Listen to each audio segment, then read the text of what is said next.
What's the craziest crime you or somebody in your family has committed? Story 1. When I was around 7, my mom, her boyfriend, and I had just come home. We lived in East St. Louis at the time.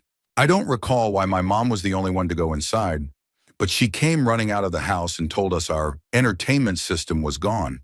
I guess they had an idea of who took it because we drove to a spot by the river where they used to hang out. My mom's boyfriend got out and walked over to a group of people. He grabbed one in a chokehold from behind and dragged him to the car. They threw him in the back seat with me, and we drove off. I don't remember much after that. I heard my mom tell this story several times throughout my childhood. She has since passed, so I can't ask her about it anymore. But from what I heard, they tied the guy up downstairs and beat him with a baseball bat. I wouldn't put it past them. The guy my mom was seeing was notoriously violent and constantly in trouble with the law. He burned our house down, nearly severed my mom's finger with bolt cutters, and beat me numerous times. And that's just what I remember. But this was one crazy story. Story 2. It wasn't really that bad, more hilarious than anything, but still a crime. My grandfather, who I never met since he passed when my dad was a baby, was kind of a good old boy type, I guess. He used to drink a lot and get into mischief. From all the stories I heard, it was just that, mischief. Apparently, he was a kind person who never intentionally hurt anyone, but he liked doing dumb things and having fun. So, in the late 60s or early 70s, he went to pick up his buddy from work so they could go drinking. My grandfather showed up in his pickup truck, already half drunk. Drinking and driving was sadly common back then. His friend worked at a warehouse-style department store. When my grandfather pulled around back, there it was, a whole shipment of brand new wooden rocking chairs just sitting there. So naturally, he loaded up the truck, stealing about 8 of them. Apparently, he thought it was hilarious. Then he gave them away as gifts to various family members. To this day, my parents still have one of those stolen rocking chairs in their home. Story 3. A direct ancestor of mine shot and killed his older sister's abusive husband in broad daylight in the middle of town, with over 40 witnesses. The man was known as the county bully, detested by nearly everyone. But because he had money and wasn't afraid of violence, he always got away with it. My granddad warned his brother-in-law not to hit her again, or else. The guy turned around and punched her in the jaw. Then he looked at my granddad and said, "Or else what?"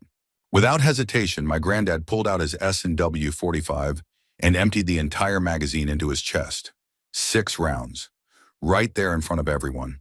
Immediately after he fired the last shot, his uncle came out of his shop, took the dead man's gun from his holster, and shot my granddad in the leg.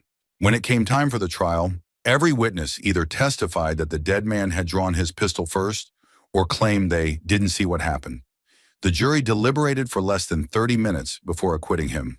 Story 4. My alcoholic cousin got hammered at a bar, and the staff ended up calling the police on her. The cops arrested her and were in the process of cuffing her when a fight broke out nearby. They must have assumed she was a harmless drunk because they left her alone to break up the fight. That was a mistake. She jumped into the squad car and drove off. She went straight to her ex-boyfriend's house where she did donuts on his front lawn, sirens blaring, while talking major trash about him over the police car's PA system. She tore up his yard, his neighbors' yards, and hit several parked cars before speeding off and eventually totaling the squad car. They caught her soon afterward. She spent 3 years in jail. When she was finally released, the police chief personally drove her to the Greyhound bus station, bought her a ticket out of town, and told her to never ever come back. Story 5. My mom dated a real piece of work. Emotionally, physically, and possibly even sexually abusive. My sister bore the brunt of it, though I'm pretty sure there was at least one instance of marital assault. He bought an RV and a truck-top camper, both of which were parked at our house. But only he had the keys. Whenever anyone misbehaved, he'd take something important to us and lock it inside the camper or RV. We never got the item back. He did this to my mom, too. Over the years, the campers filled up with our belongings along with a bunch of other junk. I was never allowed inside either one, never even allowed near them when he went in. But from the brief glances I got, they were stuffed to the brim, hoarder style. Eventually, they broke up. He left, taking his rundown campers full of our things and parked them on his sister's property. But that wasn't the end of it. He stalked and harassed us for at least 5 years after he left. Even after that, I think he still drove by or even stepped onto our property, but it became less intense. Just part of life, I guess. I'm not sure exactly how long after he left this happened, but I'd guess within the first year when his threats and harassment were at their worst. It was stressful and traumatic for everyone, but my mom had it the worst. He'd show up at her job, call her nonstop. She finally got a restraining order. Not that it did much. Eventually, she just got fed up with everything he was putting us through. One night we came home to find things missing. TVs, a camcorder, other valuables. My mom called the police, but they said that since they had been married, and despite the restraining order, there was nothing they could do about him coming into our house and stealing. All throughout their relationship, during and after the breakup, the cops were useless. He beat her. No charges. You provoked him. He broke in and stole things. Nothing we can do. He called constantly, ran her off the road, made death threats, even spray-painted slurs on our property. No proof. I guess the police refusing to help was the last straw. I think my stepdad even taunted her, bragging that he had tossed our stolen stuff into his camper. That night, I went to bed as usual. Nothing seemed off. I woke up the next morning to find my mom nursing a bad dog bite on the back of her leg. She told some story about a dog sneaking up on her the night before and biting her. I don't remember exactly what she said, but it sounded sketchy. Later that morning, the angry phone call started from my stepdad. Then the cops showed up. That's when I found out his campers had mysteriously caught fire overnight. Campers burned down, suspicious dog bite. I was too scared to ask, but of course, my mom denied any involvement. There was no proof she had anything to do with it, so aside from my stepdad losing his mind and increasing the harassment, nothing happened. She had to do wet-to-dry dressings for weeks because of that bite. Left a hole the size of a shooter marble in her leg. It took months to heal and she still has a scar. Fast forward 25 or 30 years, and I finally worked up the courage to ask her about that night. Turns out, after putting us to bed, she snuck out of the house and burned his RVs to the ground. At some point, while hiding in the bushes, she must have gotten too close to a stray dog's den. The mama dog locked its jaws onto her calf and wouldn't let go, so she had to stay completely silent, with a dog gnawing on her leg until it finally released her. She told me that knowing he was going to steal from her one more time pushed her over the edge. She knew we'd never see our stuff again, no matter how many times she asked for it back. And the legal system? Completely useless. So she just said, screw it, and burned everything. If you ask me, that was the only real justice we ever got. He's dead now, and I don't feel the slightest bit bad about it. What a monster. Story 6. When I was about 7 or 8, my dad used to beat my mom, but he almost always got away with it because she would vouch for him and refuse to press charges. One day, my mom accidentally fell down the stairs of our apartment and got hurt pretty badly. The cops came and asked what happened. She told them she had fallen. I lied to the cops and said my dad had pushed her down the stairs. He ended up getting arrested, and when they searched him, they found meth in his pockets. The whole situation snowballed into us getting taken to a shelter, and eventually my parents got divorced. It's pretty tame compared to a lot of other stories, but it's the only time I've ever knowingly broken the law. Story 7. My mom once carried a duffel bag full of illegal guns across 2 state lines on a Greyhound bus. Her aunt's husband was a police officer back in the 1970s or 80s, and when he passed away, her aunt didn't want the guns in the house anymore. At least a couple of them were unregistered. And considering the kind of guy he was, the type who would tell the women in the family, if anyone ever bothers you, just let me know and I'll take care of it, some of those guns probably had a sketchy history. At the time, the NYPD was running an anonymous gun turn-in program to get weapons off the streets, so her aunt asked my mom to take them and turn them in. So my mom packed them all in a duffel bag, hopped on a Greyhound, and headed to New York City. When she arrived at the turn-in, an officer gave her a look and said, "You definitely didn't carry these across state lines, did you? Because that would be multiple felonies if you'd been caught." Then he just shrugged and waved her through, since the whole point of the program was to get rid of the guns, not ask questions. Story 8. My grandfather was a well-connected man from Northern Ireland. He fought in World War II and made many friends in Britain, America, Canada, and Germany. When the Troubles began, he put his connections to use, smuggling weapons and materials into Ireland. He played both sides, supplying weapons to both the IRA in the Republic of Ireland and the UVF in Northern Ireland. Over the 1970s and early 80s, he became quite wealthy. He even managed to buy back our ancestral lands in Ulster from the government and gained both Canadian and American citizenship. He had many friends within the IRA and UVF and regularly visited Gusty Spence in prison. His brother, his son, my father, and his nephew were also involved in the operation. However, his nephew was solely dedicated to the UVF and was later convicted of more than 9 counts of murder. In the mid-80s, my grandfather was caught in Canada.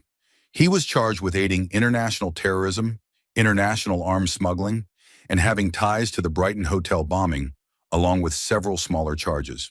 One of his associates, who was caught alongside him, pleaded guilty and provided evidence that exonerated my grandfather and the others. Ultimately, my grandfather was only convicted of unlawful possession of a firearm, but he was permanently banned from leaving Canada after his prison sentence. He lost a significant portion of his wealth and land to the British government while incarcerated. After his release, he regained the deeds to the land but gave them to Spence, who later returned them to my aunt in the 2000s. Since then, he has lived in retirement in Ontario with his wife. Recently, he was diagnosed with cancer, but he doesn't seem too worried. He still sends me $10 for my birthday and Christmas, along with a handwritten letter. Story 9. My girlfriend's great-grandfather was a murderer in Mexico. Her family fled before they could be harmed. They changed their last name and immigrated to the United States. Her grandfather, when he was in his 20s, accidentally ran over and killed a little boy while working as a truck driver in Mexico, and got away with it. Currently, her uncle, her father's own brother, works as a narc. Not long ago, the cartel was after him and a friend of his. As retaliation, they almost kidnapped and killed her grandfather, who is now living with us. Unfortunately, his friend's father wasn't so lucky. The man was murdered in the middle of town, his throat slit, his head removed. Some children were also caught in the violence. To make it even more tragic, the man had cancer and relied on an oxygen tank to breathe.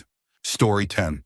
My family is beyond boring, so the only thing I can think of is my older cousin racing another car late one night on one of the main roads near where we lived. I put racing in quotes because she was driving a 70s Dodge Dart. Not exactly the kind of car people race for pink slips, lol. The fun part? 12-year-old me was in the car, along with my best friend from the neighborhood.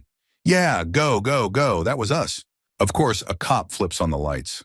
My cousin pulls over because despite this brief streak of lawlessness, she's not the type to challenge authority. She starts weaving a bit of a tale to the officer, hoping to talk her way out of trouble, explaining how some other driver was causing chaos. And right on cue, the other car rolls past. Without missing a beat, my cousin points and says, "That's him right there."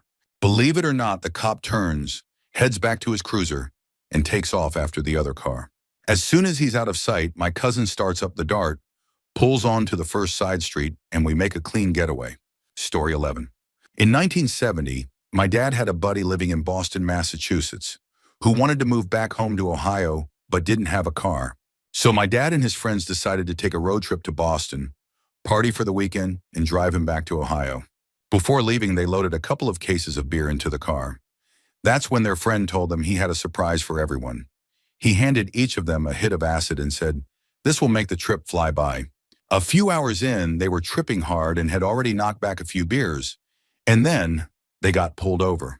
The driver pulled over while my dad and his friends immediately panicked, shoving empty beer bottles under the seats and covering the cases with their feet and jackets. The officer knocked on the window, and the driver rolled it down. "Do you know how fast you were going?" the officer asked. At that moment, my dad said they all looked at each other, eyes wide, completely silent. In his head, he was thinking, "Oh God, we had to be doing 100. The scenery has been melting." The driver finally said, "No, officer." The cop scanned their faces, then shook his head and said, "You were driving 10 miles per hour in a 65 zone. Are you having car trouble or what?" My dad's friend quickly answered, "No, sorry about that. Just being extra cautious, you know?" The officer stared at them for another moment, sighed and said, "Speed it up or get off the highway." Then he walked back to his car. As soon as he was gone, my dad and his friends lost it, laughing so hard they were crying. Somehow they managed to continue their journey, still tripping, and safely made it to Boston and back to Ohio with their friend. Story 12. I spent 3 days with a girl from somewhere in Mexico. Met her at a friend's dad's house. She just hung out with us. She didn't speak English, drank our beer, and smoked with us. Eventually, we ran into a bilingual friend who struck up a conversation with her and found out she had been bought by a friend of mine's dad. The son, my friend, was one of us. She wanted to be deported and go home. That guy's dad had always been sketchy as hell, but back then, no one really talked about trafficking like they do today. We decided to take her to immigration. We weren't trying to break the law, but I'm sure if we had gotten caught with drugs while she was with us, things could have gone really bad. His dad ended up doing time over it before it was all over. Just to be clear, there was no S involved on our part. It was already weird enough having her with us. All we knew was that we showed up at this guy's house, and he gave us $500 and said, "Take her away from here." I hate to think what happened to her before that. Another time I unknowingly got caught up in something criminal. Pulled a guy out of a river. He had tried to drown himself. Did CPR. He told me his mom was dying in New Orleans and he couldn't get there in time on foot. So I drove him a 4-hour trip. The next week I saw his face on the news. Murder. They caught him later, or so I heard. Back in high school, I drove to Arizona looking for good weed since our area was dry. No idea why I chose Arizona. Ended up finding peyote instead and went AWOL for a week, tripping.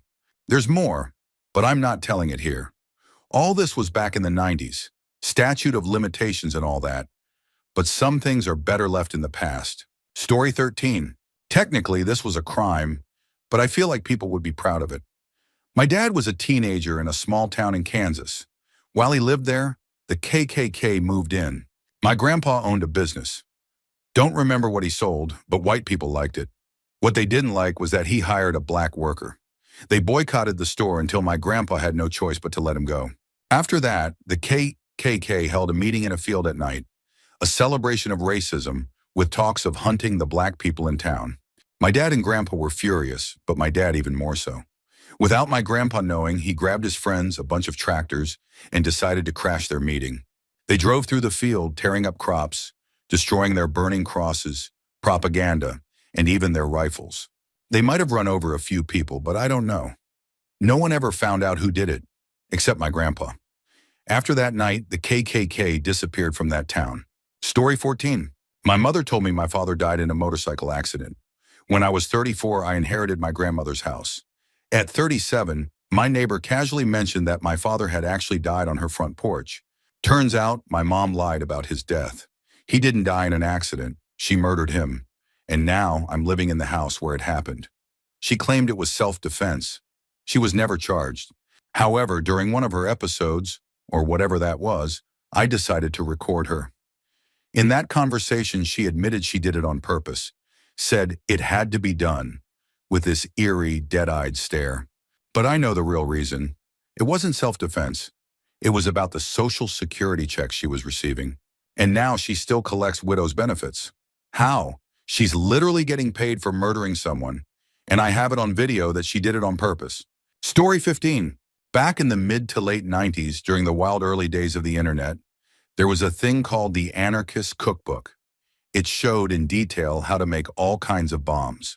My brother and 2 of his friends, in their infinite teenage wisdom, decided to use it to make fertilizer pipe bombs and blow up our neighbor's brick mailbox.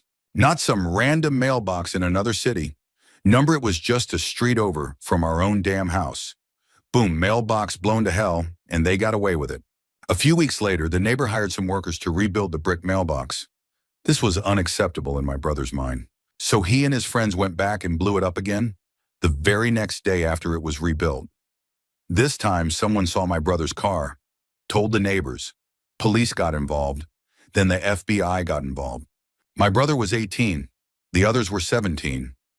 I don't remember the exact consequences, but he ended up in jail for a bit while they proved he wasn't a terrorist. Just a profoundly stupid teenager. I think the neighbors took pity on him because they didn't press charges. But he still had to do years of community service. And that, ladies and gentlemen, is the story of the second time the FBI came to my house. Story 16. My grandma was ruthless. She passed away a long time ago, but this story still haunts me. She had a neighbor she hated. His dog barked too much, and his trees would grow over into her yard. One day, they got into a heated argument.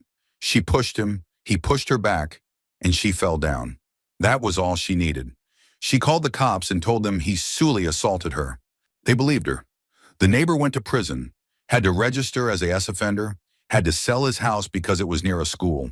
She ruined this man's life just because she was vindictive and couldn't let things go. I was really little when it happened. We didn't learn the truth until she was near the end of her life. I never had a good relationship with her. She did some seriously messed up things to me. When I was a kid, I was a little chunky. Once I asked my mom if I could go to the movies with my friends. A girl I had a crush on was going to be there. My grandma overheard and straight up said, "Your fat ass doesn't need to sit for 2 hours stuffing your face at the movies." Another fond memory. I had a loose tooth and she asked if she could see it. Like an idiot, I opened my mouth. She reached in and snapped it off. My mouth gushed blood. Or the time she taught me how to swim by pushing me into the middle of a lake. No life vest, no warning. Just in I went. Respect your elders, am I right? Story 17. My uncle holds the unique and dubious honor of being the first person federally convicted of telephone fraud under a pretty obscure statute. This was back in the late 70s or early 80s. Basically, he would get high on coke for days and call into AT&T voicemail circuits, where he figured out a way to access the back end and record telephone numbers. He then sold those numbers as part of a discount all-inclusive phone service to people in town. He owned a small mom-and-pop Radio Shack type store, and no one had a clue what he was actually doing. They just thought, wow, I got such a good deal on long distance. If anyone asked why his service was so cheap, he'd just say he got a volume discount because he was an independent contractor. Apparently, his method of hacking into AT&T's system was so clever that the company actually wanted to hire him.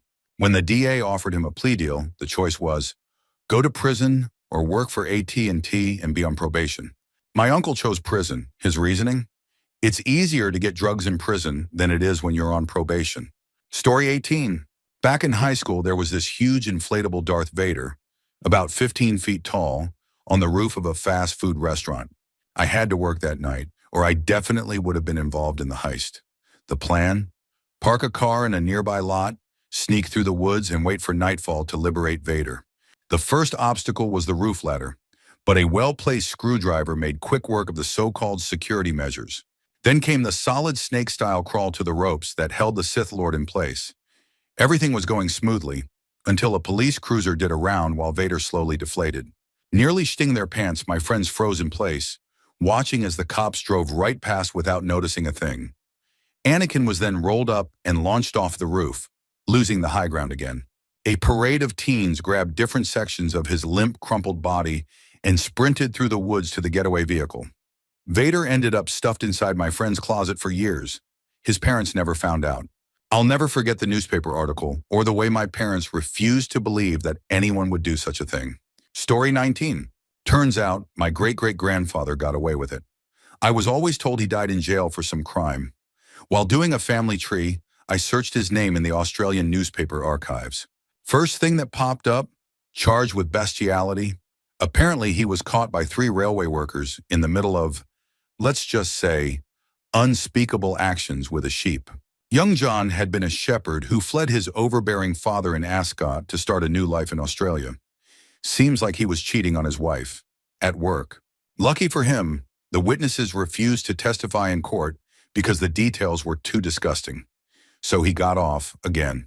A couple of years later, near Mary Creek in Pentridge, he was spotted on the wrong side of a flooded creek, drunk with 2 ewes. After what was presumably a very eventful night, a young boy saw him trying to carry his ladies across the creek. Somewhere along the way, he lost his hat. He went back in to get it and drowned. Story 20. My uncle was a boat captain off the coast of Cape Cod. He told me about the steel-hulled nightmares that sank to the bottom without even a distress call. They even made a movie called The Perfect Storm. He knew the real people behind the story. At some point, hard times must have caught up with him because he took on a dangerous job, smuggling marijuana from Colombia to Boston in the early 1980s. All 40,000 pounds of it. He navigated the journey with no electronics, just an old-fashioned stant.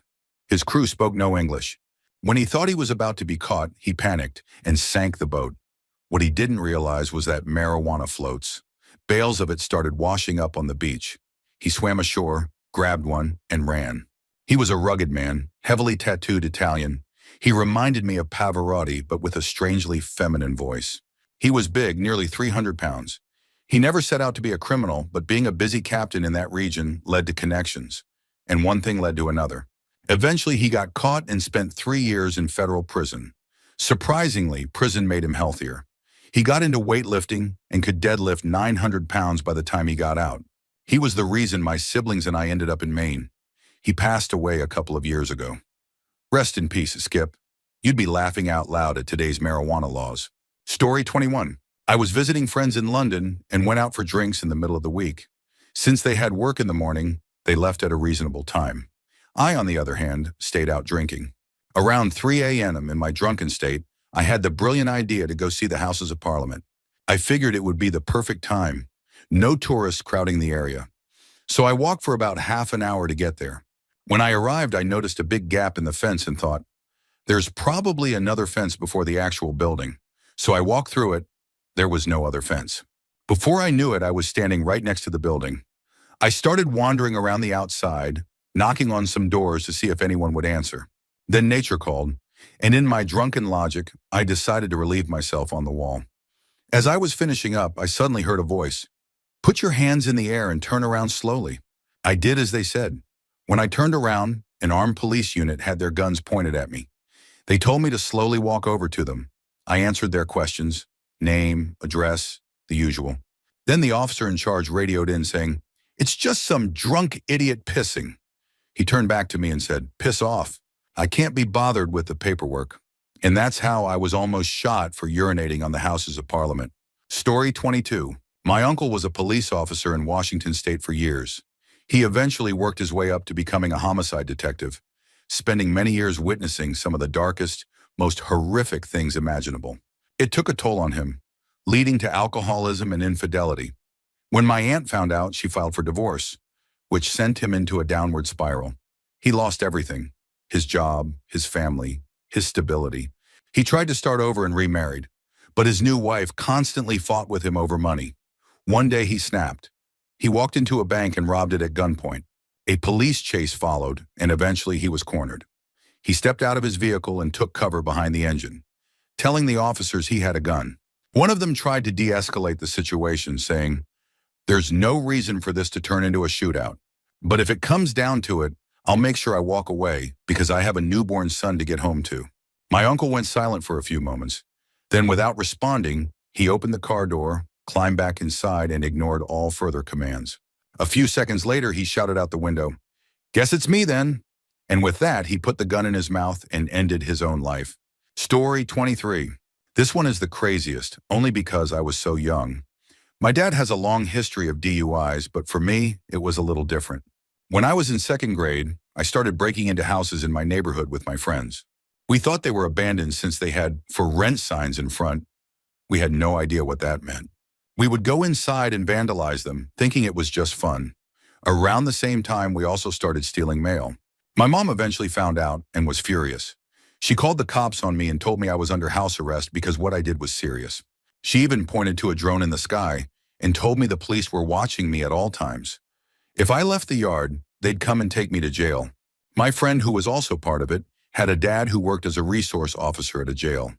He took her with him one day, made her sit in a classroom, and told her it was her cell. As punishment, I ended up doing yard work for an elderly woman I had stolen some silverware from. Her name was Gretchen, and she was the sweetest lady I had ever met. I didn't mind planting flowers and helping her out because she was always so kind to me, and she always made sure I was well fed. Story 24. My grandfather was arrested for espionage in a Middle Eastern country in the late 60s or 70s. He was a steelworks engineer, meaning he built the massive steel skeletons of buildings. At one point, he was working on a project in the Middle East, either Saudi Arabia or the United Arab Emirates, though I can't quite remember which. Whenever he finished a job, he always took photos for the clients and management. One day, after completing a construction job near an airfield, he was taking his usual project photos when suddenly he was arrested. The authorities interrogated him, demanding to know why he was photographing the area. He was completely baffled. He had no idea what was going on.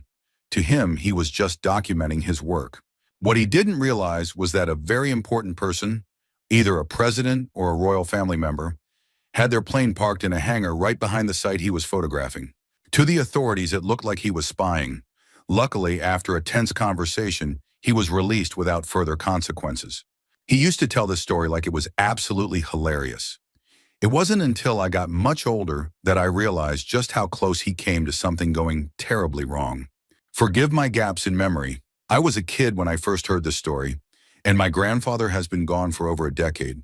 He was the kind of guy who loved telling tall tales, but this one was confirmed by my grandmother, who never found it anywhere near as funny as he did. Story 25. My great-aunt was married to a very abusive man. She had already come from a violent home. Her father beat her and her brothers frequently. Desperate to escape, she started dating a guy from her high school, hoping that marriage would be her way out. One night, her boyfriend got into a fight with her father at a bar. The fight escalated, and her boyfriend ended up killing him. Despite this, they still got married, but her entire family cut her off. Unfortunately, her husband turned out to be just as abusive as her father had been. He cheated on her and treated her terribly. Eventually, she realized she needed to leave, so she fled town. But he found her. He tracked her down, kidnapped her, and drove her deep into the woods. There, he beat and assaulted her before pulling a gun on her. Somehow, she fought back and managed to escape from the car, running for her life. As she ran, she heard a gunshot. He had shot himself inside the car. Today, she's married to an incredible man who treats her with the love and respect she always deserved. Story 26. I had a cousin who made it to the #1 spot on America's Most Wanted. From what I know, back in the early 2000s, he and his brother were running coca for some serious people. Since they lived off I-95 in North Carolina, they were perfectly positioned as a midway stop between New York and Miami. Long story short, he got caught. The authorities offered him a deal. If he flipped on his younger brother and the higher-ups, they'd cut him some slack. He agreed and set up a meeting with his brother. They wired him up, handed him a ridiculous amount of cash, and watched as he got into a car to head for the deal. What they didn't know was that he had a fake passport and a plane ticket to the Philippines waiting for him. Once in the Philippines, instead of just lying low, he used the money to build a school and a few wells for the town he was living in. It took until 2007 or 2008 for them to track him down. But even then, it wasn't easy to bring him back. It wasn't until 2009 that the Philippine government finally arrested and extradited him. Story 27. When I was 16, my friends and I decided one night to hop onto the side of a moving train. We were complete idiots. The train was hauling gypsum rock across the country to a dock nearby, where it would be shipped away. Each cart was a massive industrial container with 8 wheels and a ladder. The wheels were completely exposed, no side guards, nothing. The train itself was about 100 carts long. The trick was to run beside the train, grab onto the ladder, and pull yourself up. To get off, you just had to barrel roll. My friend and I had done it before, and we wanted to show the others what we did for fun. Again, idiots. I hopped on first, then my friend. A few moments later, one of the others decided to try. But he made a crucial mistake. He didn't get a running start. He grabbed the ladder from a stationary position, and the train instantly yanked him forward. The sudden jolt sent him flying, causing him to lose his grip and slam into the ground. But he didn't just hit the dirt. His momentum rolled him directly underneath the train. With every passing cart, his body was tossed forward and sideways. The wheels missed him, but each section of the train battered him as it rolled past. My other 2 friends stood frozen in horror as this unfolded right in front of them. Hearing their screams, my friend and I immediately jumped off and ran back. I cannot emphasize the sheer panic I felt at that moment. The rhythmic clickety-clack of the train was deafening, but nothing compared to the sound of his screams. The friend who had jumped off before me reached him first. I watched as he dodged the massive wheels, grabbed hold of our friend's limp body, and dragged him to safety. The other 2? They didn't move. One just stood there in shock. The other sat on the ground with his head down. When I reached the group, the friend who had saved him called 911 while I looked over our barely conscious friend. Despite the horror of what had just happened, he was alive. He had all his limbs. He was in agony, but he was alive. The firefighters arrived first and immediately started helping him. Broken ribs, a broken arm, a broken leg, bruises everywhere. But the fact that he didn't lose a limb, that was nothing short of a miracle. As for the 2 friends who just stood there watching, I wouldn't trade places with them for anything. I had nightmares, but they actually saw it happen. They had to replay in their minds all the things they should have done, and that weight is heavy. I was an idiot, I know that now. Oh, and on top of all that, I got a ticket for trespassing. Story 28. I hit a deer this past May. Without going into too much detail, I snapped her neck and she died instantly. The person in the car behind me pulled over, handgun in hand, ready to put her down if needed. That's pretty standard in the country. You don't want the animal to suffer, and you definitely don't want it staggering into traffic. We got out, took a look at her, and the guy said, "That's good meat." With that, we loaded her into the back of my pickup, and I took her home to butcher. Legally, you're supposed to call the Division of Wildlife or the sheriff's office before taking a deer like that. They'll issue you a tag, just like if you had hunted it during deer season. But I didn't know that at the time. When the sheriff's deputy arrived, I learned very quickly that it is extremely illegal to load the deer into your vehicle without getting the tag first. As he explained the severity of the situation, he looked me over. Mother of 5, standing there in a sundress, covered in deer blood. After a pause, he decided he wasn't going to take me in. Instead, he just advised us to get the deer hung up as soon as possible and told us to have a good evening. I still can't believe I did that. Could have ended up in jail during the pandemic, dressed like that, looking like I had just committed an entirely different crime. Story 29. My grandfather originally worked as a foreman in lumber camps when he first came to this country. Yes, Canada. When the lumber business dried up, he switched to construction, becoming a master builder for both residential and commercial projects. Throughout it all, he kept his best worker by his side, a slow guy but loyal, hard-working, and always there for a drink on Saturdays. One Saturday, my grandfather's man got thrown in the local jail for public intoxication. He wasn't charged with anything, just being held in custody to sober up. But that didn't stop him from wailing like a child, his cries echoing through the ground floor window of the jail cell. My grandfather decided enough was enough. He got in his truck, hooked chains to the jail window bars and pulled them clean off the wall. And just like that, he and his man went home. Nothing ever came of it. No charges, no trouble. A few days later, the town hired my grandfather to repair the damage because, ironically, he was the only builder in the area qualified to fix it. Story 30. Apparently, I've been stealing from USPS for years. I always assumed that the boxes and shipping bags at the post office were free. I mean, I never saw a price tag on them. It made sense in my head. I'm using their service, so why wouldn't they provide the box? How else would I ship something? Am I supposed to stand in line, buy a box, go home, pack my item, and then come back, especially during the winter rush? That thought never even crossed my mind. One day I dragged my boyfriend along with me to grab a package to ship my book. I walked in, grabbed one of the empty packages, and walked right back out. The second we got into the car, he started laughing and quickly pulled away. He couldn't believe what he had just witnessed. "You literally just stole from USPS," he said between laughs, "and you don't even know that you've been doing it for years." I still don't know for sure. Those boxes are free, right? Do people actually wait in line to buy them and then come back later? Story 31. When I was 11, my buddy and I lit a couch cushion on fire in a field next to an apartment building. Let me just preface this by saying, it was winter and we were stupid kids. My friend saw the red and blue lights flashing in the distance and immediately wanted to run. But I, being the law-abiding citizen that I was, told him we should stay put. My parents had always drilled it into me. Never run from the police. It didn't even occur to me that they were showing up because of our burning cushion. When the officer arrived, he asked what we were doing. I very sincerely told him, we were cold, so we set it on fire for warmth. Then, as if that somehow made it better, I proudly showed him the gallon jug of water I had brought just in case the fire got out of control. We both got community service for 3 weekends, and my friend, yeah, he wasn't my friend after that. Oh, and just to add to my list of brilliant moments in life, I also fell out of a window headfirst onto a concrete sidewalk when I was 3. So, maybe that explains some things. Story 32. There's a dangerous cliff diving spot near my house, and the town does everything it can to discourage people from going there. One of their main tactics? Making the only parking areas no parking zones.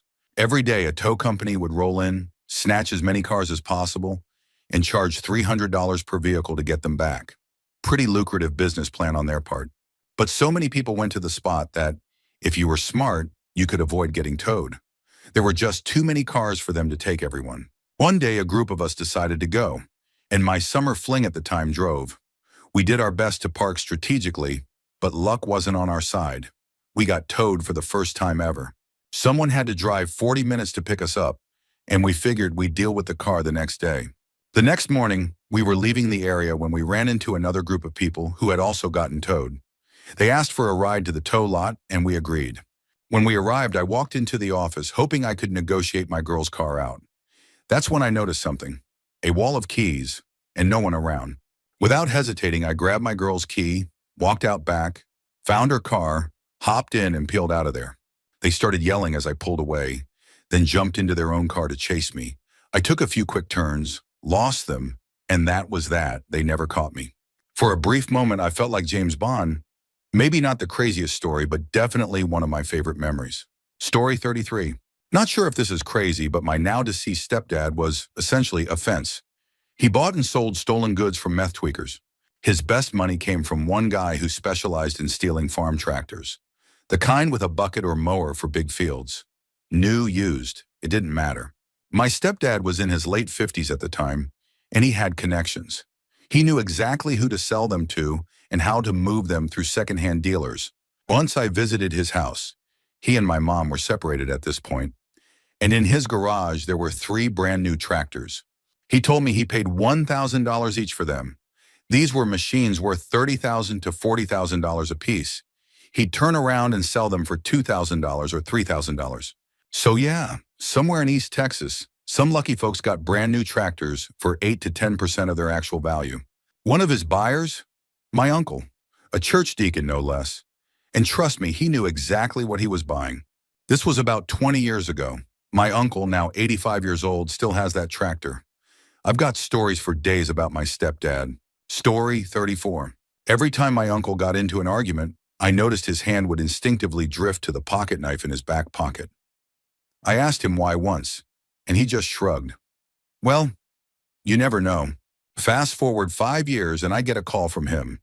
He was in custody for stabbing and killing a man and his 2 grown sons during a poker game argument. He told me it was self-defense and asked if I would be a character witness. I said sure. Then the trial came. As I sat there watching, the prosecutor displayed pictures of the 3 men, each with many, and I mean many, defensive stab wounds on their hands. They had clearly been trying to fight him off as he went into a complete frenzy. The moment I saw that, I quietly snuck out the back of the courtroom. Later, I told my uncle I got lost on the way. Interesting footnote. During the trial, I found out that this wasn't even his first time killing someone. Apparently, years before, he had walked in on his ex-wife cheating and killed the guy on the spot. Got away with it. Then another time, he caught someone breaking into his house and, according to the prosecutor, kicked the man to death in his own front yard. Safe to say, I keep my distance these days. Story 35. I feel like I've been waiting my whole life to tell this story. Back in the late 60s, my grandparents took 2 of their friends and 5 kids camping in a trailer. My mom and her 2 sisters were in the back bedroom, which was separated from the rest of the trailer by a simple sheet. My grandfather and his friend were inside drinking, while my grandmother and her friend's wife were outside making dinner. At some point, my 2-year-old uncle, just a toddler, managed to grab my grandfather's shotgun. My mom peeked through the sheets just as the gun slipped from his tiny hands and went off. The blast hit my grandfather's friend in the head. He died instantly. After that, my mom doesn't remember much. Just my grandmother telling them not to come out of the room. Somehow the police were never involved. As my uncle grew up, they never told him what happened.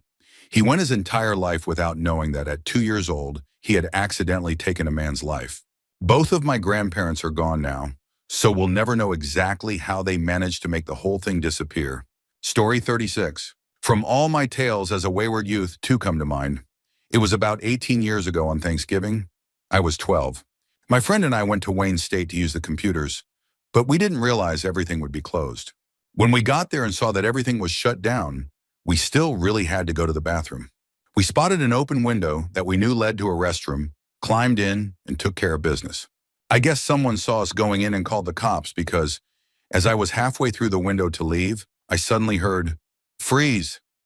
A cop had his weapon pointed at me.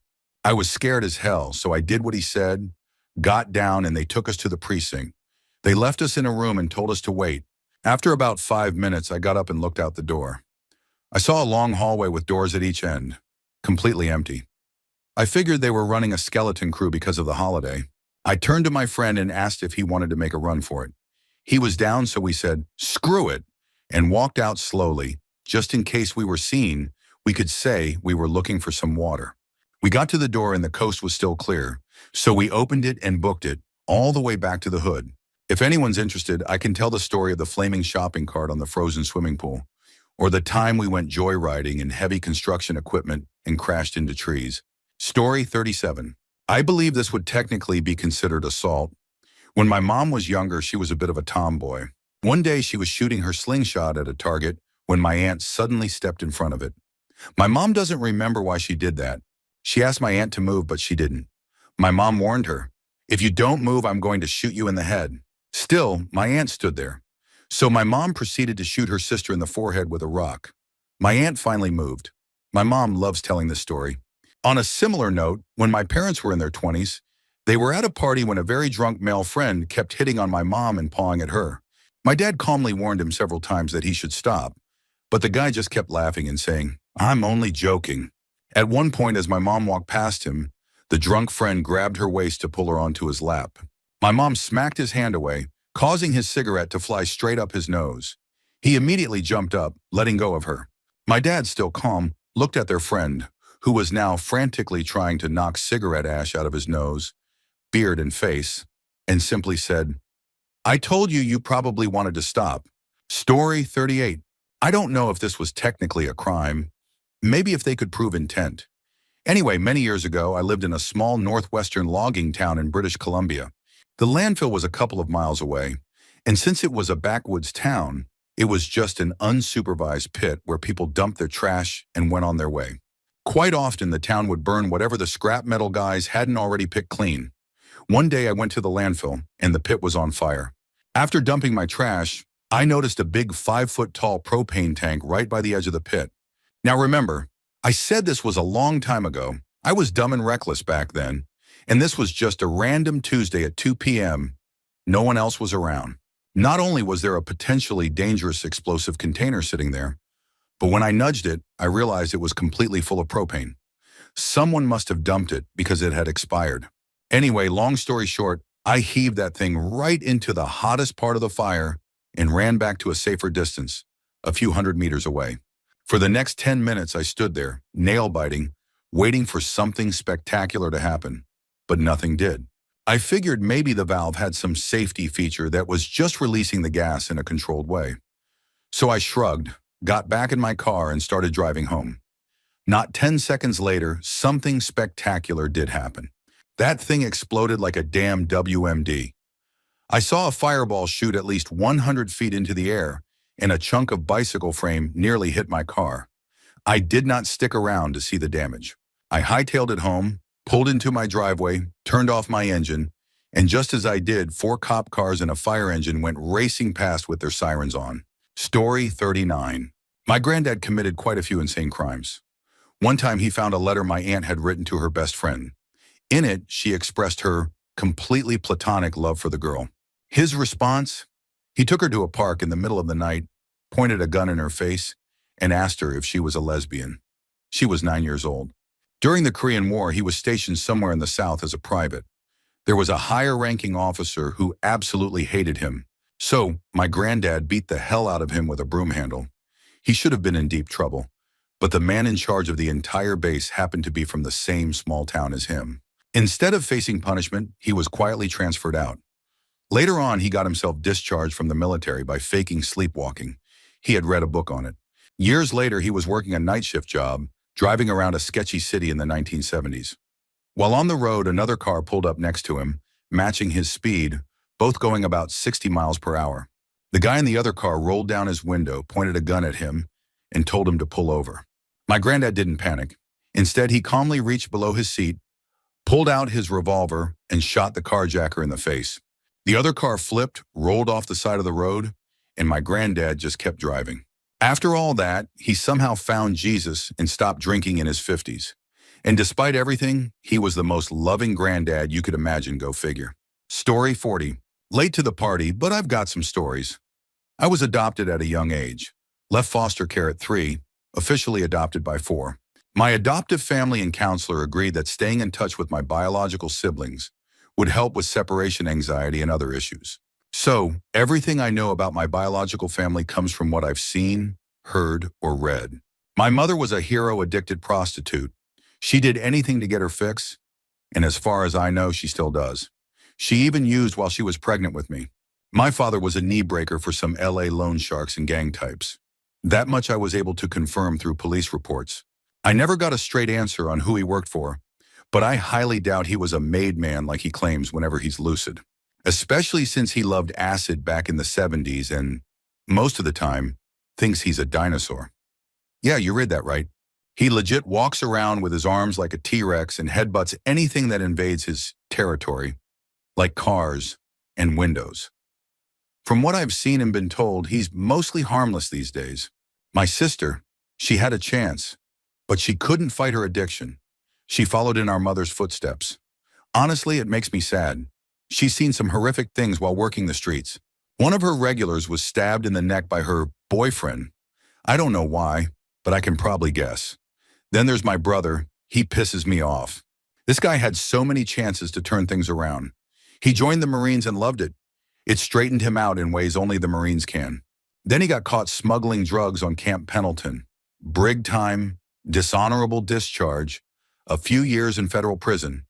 You'd think maybe, just maybe, he'd have learned his lesson. Nope. A year or two after getting out, he bought an airsoft gun, the kind that looks real, and tried to rob my sister's newest boyfriend at gunpoint. That was it for me. I stopped keeping track after that. I gave up. There was nothing I could do to help them, and watching them spiral just hurt too much. Last I heard, my brother called me out of nowhere, said he was Christ reborn, and then hung up. My sister messaged me on Facebook saying she was trying to go back to nursing school. I'll believe it when I see her working at a hospital. As for me, I got really lucky, like one Russian roulette because of bad powder lucky. I grew up in a safe neighborhood with good people. I love them a lot, even if I never quite stopped being a little shesh. They put up with a lot raising me, and I really wish I could do more for them now that I'm an adult. The world is a strange place.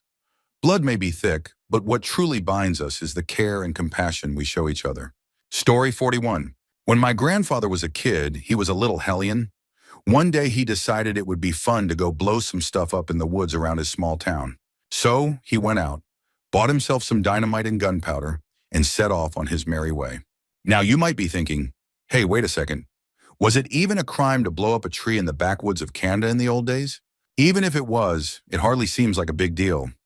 Are you going to tell us about your jaywalking aunt next? And you would have been right, except you've wildly underestimated his ability to cause unintended destruction. In what can only be described as an inspired moment of youthful brilliance, he figured the best way to do this was to stuff the dynamite into a hollow at the base of an old tree and pack it in really well with, yep, you guessed it, loose gunpowder. So of course the dynamite explodes and sprays flaming gunpowder everywhere, instant forest fire. Now starting a fire that size would have been bad enough, but it gets worse. Guess what industry almost single-handedly supported this little town? That's right, logging. So not only did he start a massive forest fire, but he also completely destroyed the town's economy. It was so bad that the town doesn't even really exist anymore. Everyone had to move away to find work. The craziest part? He was never caught. He never told anyone for nearly his entire life. Literally no one in the family knew about it until he told me. And the only reason I heard the story was because I lived close by and visited him and my grandma regularly when he started getting dementia. One day when he was having a particularly bad episode, this story just came out, and he only told it to me once. If you've ever been around someone with dementia, you know how rare that is. They usually repeat the same stories all the time, sometimes multiple times a day. I genuinely believe he would have taken that secret to his grave if it weren't for the dementia. Story 42. 12 years ago, my two older brothers were on the balcony of our house. They had some expired yogurt pots, and being teenagers, they had the brilliant idea of throwing them at people walking by. It was around 9 p.m. They threw the first one at some girl, but missed. Nothing happened. They waited a bit, and then a guy came walking by. He seemed like the perfect target. They threw it, and this time, they hit his feet. He looked up, saw them both, and immediately started throwing rocks at them. One of the rocks hit our balcony and broke a brick. My brothers panicked and ran inside. But the guy wasn't satisfied. He kept throwing rocks, this time at our windows. After the second window broke, my dad, who had no idea what was happening, came outside furious, holding a machete. He was about to go after the guy, but my mom stepped in front of him, stopping him from doing something he'd regret. They argued for a while, my dad still furious. Sure, my brothers had started it, but they were kids. That didn't mean a grown man had the right to start smashing our windows. But the guy still wanted trouble. At some point, my dad lost his patience. He pushed my mom aside and swung the machete at the guy's head. It went in deep, so deep that he had to hold the guy's head to pull the machete back out. Blood started pouring, liters of it. Luckily, at that exact moment, a patrol car was passing by. They saw what happened, threw the guy in the car, and rushed him to the hospital. That night, the police came to our house for questioning. My dad told them the guy had started it. He never made it to court. He died before the hearing. To this day, the guy my dad hit with the machete still suffers from the attack. He has trouble walking and developed some form of epilepsy because of it. Story 43. Some friends of mine in high school had a tradition they called gnoming. After a late night of partying, they would cruise around retiree neighborhoods at 4 a.m. in a van, searching for the biggest lawn gnomes they could find, usually life-sized ones. Once they spotted a good one, they'd jump out, grab it, and drive off. But stealing the gnome was just the beginning. They'd write the address of the house on the bottom in Sharpie, then take the gnome on a wild adventure. At one point, they snuck it into a horse pasture.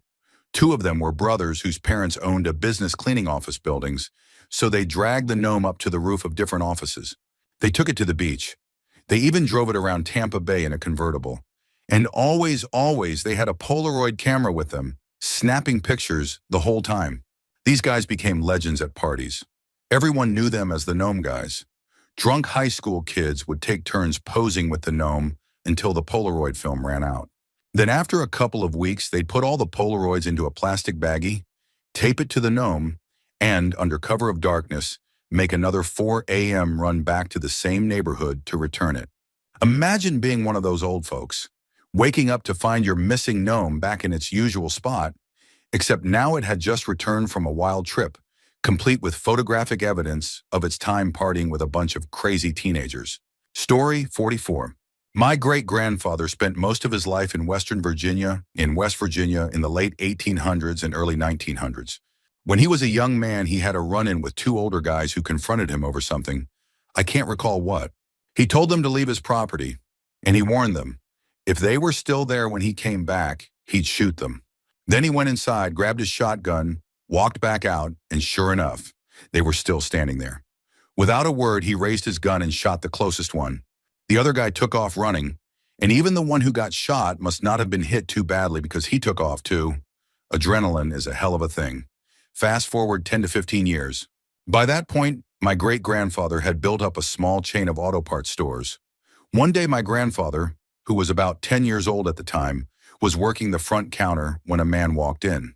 The man looked at him and asked, "Are you Walter's son?" My grandfather confirmed. Without another word, the man unbuttoned his shirt and revealed the scars from the buckshot. Then he said, "Tell your dad that the next time a kid tells me to get off his property or he'll shoot me, I'll take him seriously." And just like that, he left.